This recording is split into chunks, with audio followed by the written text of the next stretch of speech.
Good morning दोस्तों, तो स्वागत है आपका मेरे नए वीडियो में। हम नेहा अभी पहुंच गए हैं बनारस। अब हम यहाँ से जा रहे हैं काशी विश्वनाथ जी का दर्शन करने के लिए। वैसे आप बनारस ट्रेन से भी आ सकते हो, बस से भी आ सकते हो, बाई रोड भी आ सकते हो। अगर आप कहीं दूर से हो तो आप ट्रेन से आ सकते हो। अगर आप यहाँ कहीं आसपास से लोकल के हो तो आप बस से और बाइक से या अपने किसी भी साधन से आ सकते हो। तो अभी हम जा रहे हैं काशी विश्वनाथ जी का दर्शन करने के लिए। फिर हम आप लोगों को थोड़ी देर बाद ज्वाइन करेंगे। तो अभी आप लोग कमेंट में ज़रूर लिखिएगा हर हर महादेव।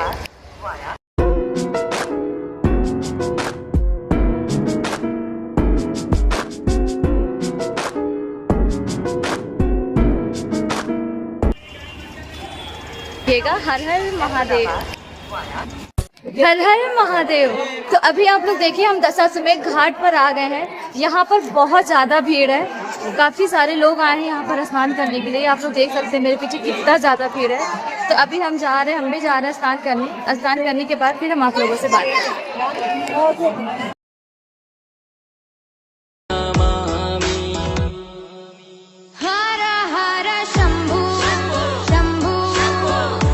हर हर महादेव। तो गंगा स्नान करने के बाद अभी हम जा रहे हैं काशी विश्वनाथ जी का दर्शन करने के लिए। और यहाँ पर आप लोग देखिए काफी ज्यादा भीड़ भाड़ है। इतनी ज्यादा भीड़ है ना कि पैर रखने की भी जगह नहीं है। एक्चुअली अभी इस टाइम सावन चल रहा है ना, तो इस वजह से काफी ज्यादा भीड़ चल रही है। क्योंकि कांवड़ वाले भी हैं और बाकी लोग भी सावन में दर्शन करने के लिए आ रहे हैं। और बाकी अगर नॉर्मल दिन में आप आएंगे तो इतनी ज्यादा भीड़ तो नहीं रहती है। अभी हम आ गए हैं गजौरिया मार्केट में। आप देख रहे हैं यहाँ पर बहुत ज्यादा भीड़ है भाई, बहुत ज्यादा।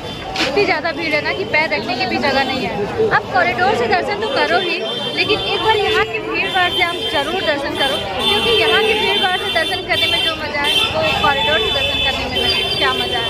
क्योंकि यहाँ की भीड़ भाड़ में जितने भी भक्त लोग होते हैं महादेव का जयकारा लगाते हुए जाते हैं, भगवान जी का दर्शन करते हैं, जो काफ़ी अच्छा लगता है। आप देखिए अभी से ही लाइन लगना शुरू हो गया है।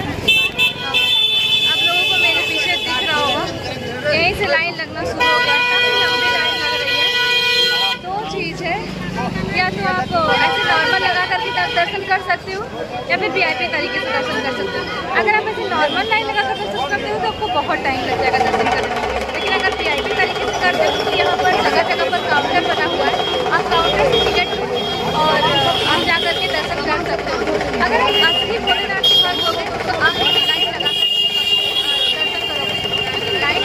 दर्शन करने में मजा, आपको वीआईपी दर्शन करने में। आप लोग अभी देखो काफ़ी ज़्यादा भीड़ है। तो कमेंट में जरूर लिखना हर हर महादेव।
ये इंदौर की महारानी अहिल्याबाई होलकर जी, जिन्होंने 1780 में काशी विश्वनाथ मंदिर का निर्माण करवाया।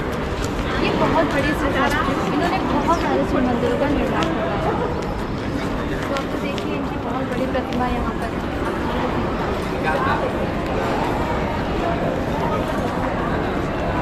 तो आप लोग जोर से बोलिए हर हर महादेव।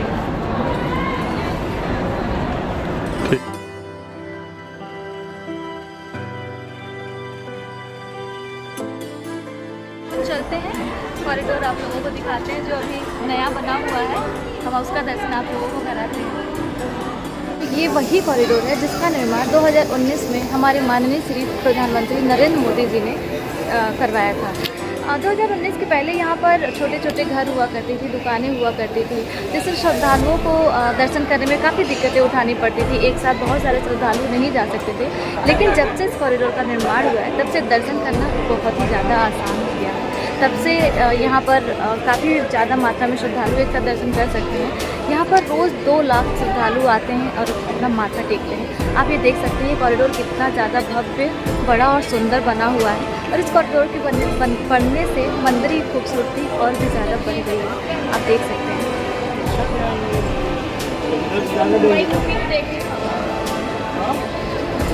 देखिए यहाँ पर काफ़ी ज़्यादा भीड़ है। यहाँ पर बहुत से लोग हैं जो दर्शन के लिए आए हुए हैं। और आपको कॉरिडोर के अंदर छोटे छोटे आउटलेट देखने को मिल जाएंगे, खाने पीने के दुकानें, मंदिर की पूजा की सारी सामान यहाँ पर आप लोगों को मिल जाएगी। और कॉरिडोर में इतनी ज़्यादा सफाई रहती है ना, आप चाहे तो दर्शन करके कॉरिडोर में आकर थोड़ी देर विश्राम कर सकते हैं। चलते हैं बाबा विश्वनाथ का दर्शन करने के लिए, तो आप लोग आइए मेरे साथ उनका दर्शन करें। तो सबसे पहले आप लोग जयकारा लगाइए मेरे साथ। हर हर महादेव। सोने से लिपटा हुआ काशी विश्वनाथ आपके जरूर से मिल जाएंगे। यहाँ पर यह हिंदू धर्म के लिए बहुत ही पवित्र और अहम स्थान माना जाता है। और भगवान भोलेनाथ के 12 ज्योतिर्लिंगों में से यहाँ पर 7वां सबसे प्रमुख ज्योतिर्लिंग स्थापित है। और यहाँ पर शिव और शक्ति दोनों विराजमान। ऐसी मान्यता है कि यहाँ पर अगर भोलेनाथ से आप कुछ मांगते हैं तो आपकी विश जरूर पूरी करते हैं। तो हम भी भोलेनाथ से कुछ विश मांग लेते हैं। तो हे भोलेनाथ मेरे एक मिली।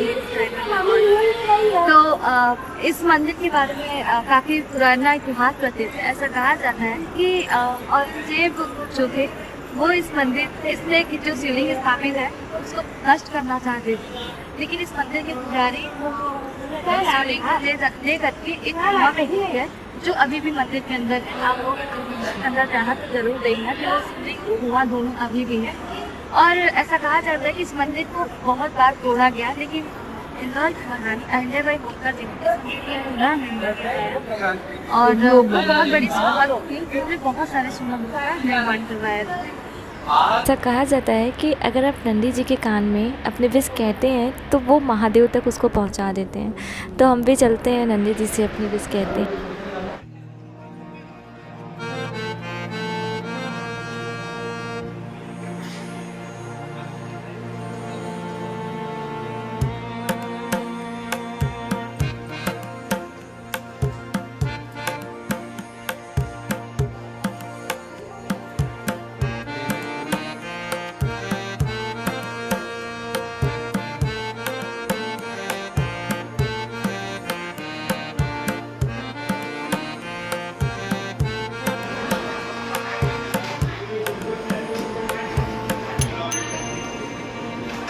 बनारस हम काफ़ी सुबह पहुंच गए थे। हम 4 बजे ही बनारस पहुंच गए थे और 4 बजे से फिर हम आए, गंगा स्नान किए, फिर काशी विश्वनाथ जी का दर्शन किए। काफ़ी लंबी लाइन थी, लंबी लाइन में कम से कम काफ़ी देर तक खड़ा रहना पड़ा था वहाँ पर। उसके बाद फिर कॉरिडोर का पूरा कॉरिडोर हम घूमे और काफ़ी ज़्यादा भूख लग गई थी, तो इसलिए अभी हम कुछ खाने के लिए आए हैं, चाय पी रहे हैं और अभी कुछ देखते हैं, कुछ खाने के लिए मिलता है तो कुछ खाएंगे।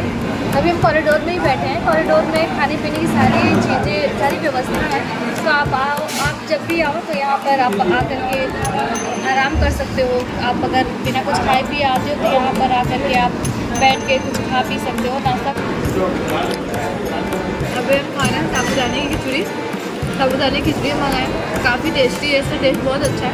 110 रुपये का पड़ेगा आप लोगों को। अगर आप उसको खा लेते हो पेट तो भर ही जाएगा, बाकी टेस्ट बहुत सही है। एक तरफ मंदिर की सीढ़ी और दूसरी तरफ शमशान, ऐसा अटूट संगम और संयोग आपको सिर्फ काशी में ही देखने को मिलेगा।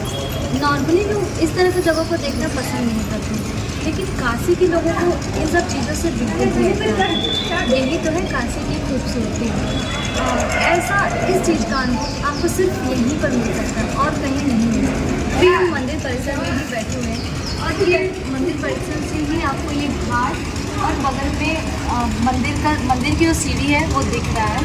और आप लोग देखिए यहाँ पर कितनी सारी चिताएं हैं जो जल रही हैं और उनके परिजन हैं जो कितने उदास मन से खड़े हुए हैं। ये सब देख करके मन एकदम से विचलित हो गया है। बस ये देख करके यही लग रहा है कि जीवन की यही सच्चाई है। लोग रुपए, पैसे और नाम, शोहरत, सुंदरता इन सब पे घमंड करते हैं, लेकिन असली जीवन की सच्चाई तो यही है। सबको सेकंडों में राख होते हुए देखा है।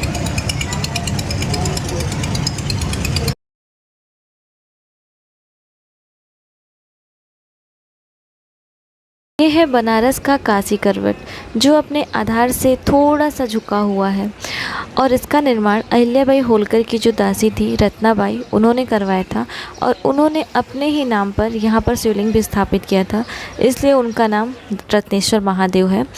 और ये मंदिर 6 महीने तक गंगा जल के नीचे रहता है और 6 महीने तक ही दर्शन देता है।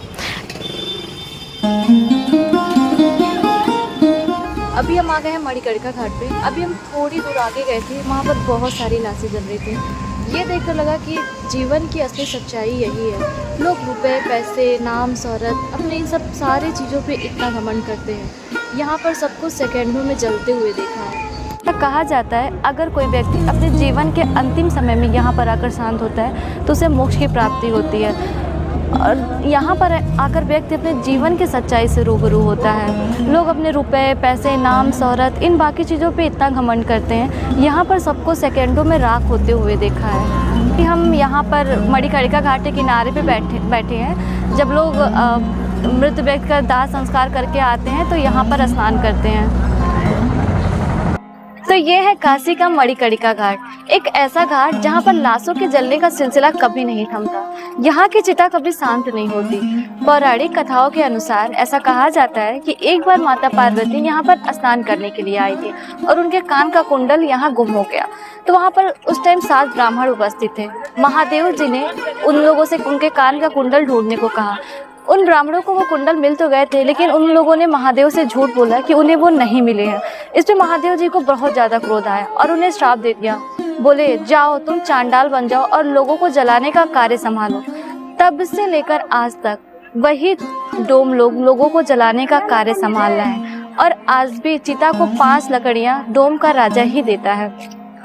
ऐसा हमने सुना है कि स्वयं देवों के देव महादेव इस घाट की रखवाली करते हैं और मृत व्यक्ति के सर कान में जाकर तारक मंत्र यानी राम नाम कहते हैं। तो हम लोगों से पूछते पूछते और बनारस की इन पतली पतली गलियों से पहुंच जाते हैं माता संकटा का दर्शन करने। समस्त संकट को काटने वाली माता, इनकी काशी में बहुत मान्यता है।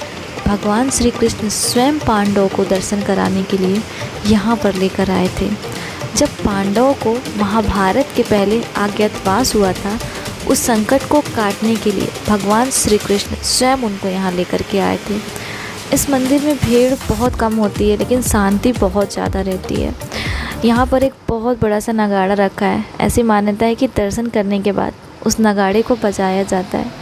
हम भी बजाए थे इस नगाड़े को। आप लोग यहाँ पर ज़रूर दर्शन करने के लिए आओ।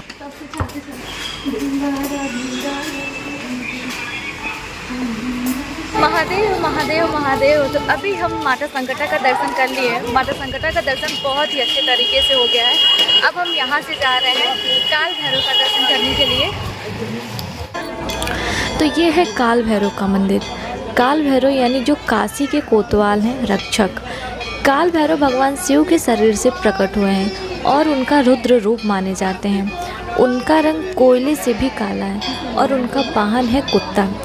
ऐसी मान्यता है कि अगर भोलेनाथ यहाँ के राजा हैं तो काल भैरव यहाँ के कोतवाल। हरिश्चंद्र घाट काशी का एक प्राचीन घाट एवं शमशान है। राजा हरिश्चंद्र को तो सब जानते होंगे, लेकिन फिर भी हम शॉर्ट में आप लोगों को बता देते हैं कि वो अपनी सत्यता के लिए बहुत लोकप्रिय थे। सत्यवादी राजा हरिश्चंद्र के बारे में कहा जाता है कि एक बार उन्होंने सपने में महर्षि विश्वामित्र को अपना सारा राजदान में देते हुए देखा, लेकिन अगले दिन जब वे सुबह जागे तो अपने सपने को भूल गए थे। महर्षि विश्वामित्र महल में आए और राजा हरिश्चंद्र को उनका सपना याद दिलाया। राजा हरिश्चंद्र अपना राजमहल उनको खुशी खुशी दान करके काशी की ओर चल दिए और इसी घाट पर वह डोम राजा के यहाँ लोगों को जलाने का कार्य करने लगे। एक बार तो उनकी खुद की पत्नी आई थी, उनके ही पुत्र का दाह संस्कार करवाने के लिए। उन्होंने कहा, कर के बिना मैं अपने पुत्र को भी नहीं जला सकता। तो उनकी पत्नी ने कर के रूप में साड़ी का पल्लू फाड़कर उनको दिया। सत्यवादी राजा हरिश्चंद्र की यह सत्यता को देखकर ब्रह्मा विष्णु जी प्रकट हुए। इसी घाट से उनको शरीर सहित स्वर्ग प्रदान किए।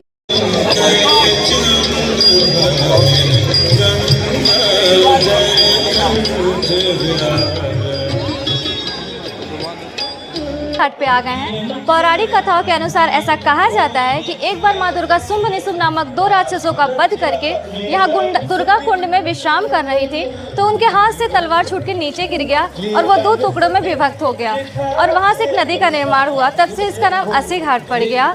अस्सी का अर्थ होता है तलवार। और सबसे खास बात यह है ना कि अभी हम ऐसे टाइम पे आए हैं जब यहाँ पर गंगा आरती शुरू होने वाली है। आप लोग यहाँ पर देखिए काफ़ी ज़्यादा भीड़ है और यहाँ से ना एक अलग ही वाइब्स आ रही है। यहाँ के सारे घाटों से आपको अलग अलग वाइब्स आएंगे। आप लोग यहाँ पर खुद आइए और उसको एक्सपीरियंस करिए। आप लोग प्लीज़ मेरे साथ वीडियो में पूरा बने रहिएगा। हम आप लोग को पूरा गंगा आरती दिखाएंगे, जो काफ़ी ज़्यादा यहाँ का माहौल अभी बहुत ज़्यादा खूब अच्छा लग रहा है और काफ़ी ज़्यादा रौनक और रस है यहाँ पर। यहाँ पर आपको सारी सामग्री मिल जाएंगी, खाने की, पीने की, प्लस पूजा की, सब कुछ यहाँ पर आप लोगों को मिल जाएगा।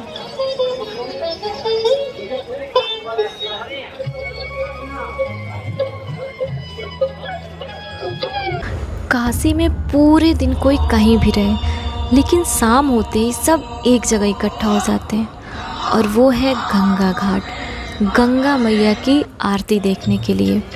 यहाँ की गंगा आरती देखना और महसूस करना जीवन का सुकून है। काशी में गंगा आरती की खास बात ये है कि यहाँ पर गंगा आरती देखने देश के अलग अलग कोनों से ही नहीं बल्कि विदेशों से भी ढेर सारे सैलानी आते हैं। काशी की गंगा आरती पूरे विश्व में प्रसिद्ध है। भारत में गंगा आरती 3 जगहों पर होती है, हरिद्वार, ऋषिकेश और काशी। अगर गंगा आरती के इतिहास के बारे में बात करें तो सबसे पहले हरिद्वार में इसकी शुरुआत हुई। उसके बाद 1991 में दशाश्वमेध घाट पर गंगा आरती की परंपरा शुरू हुई और धीरे धीरे बाकी कई घाटों पर बढ़ती चली।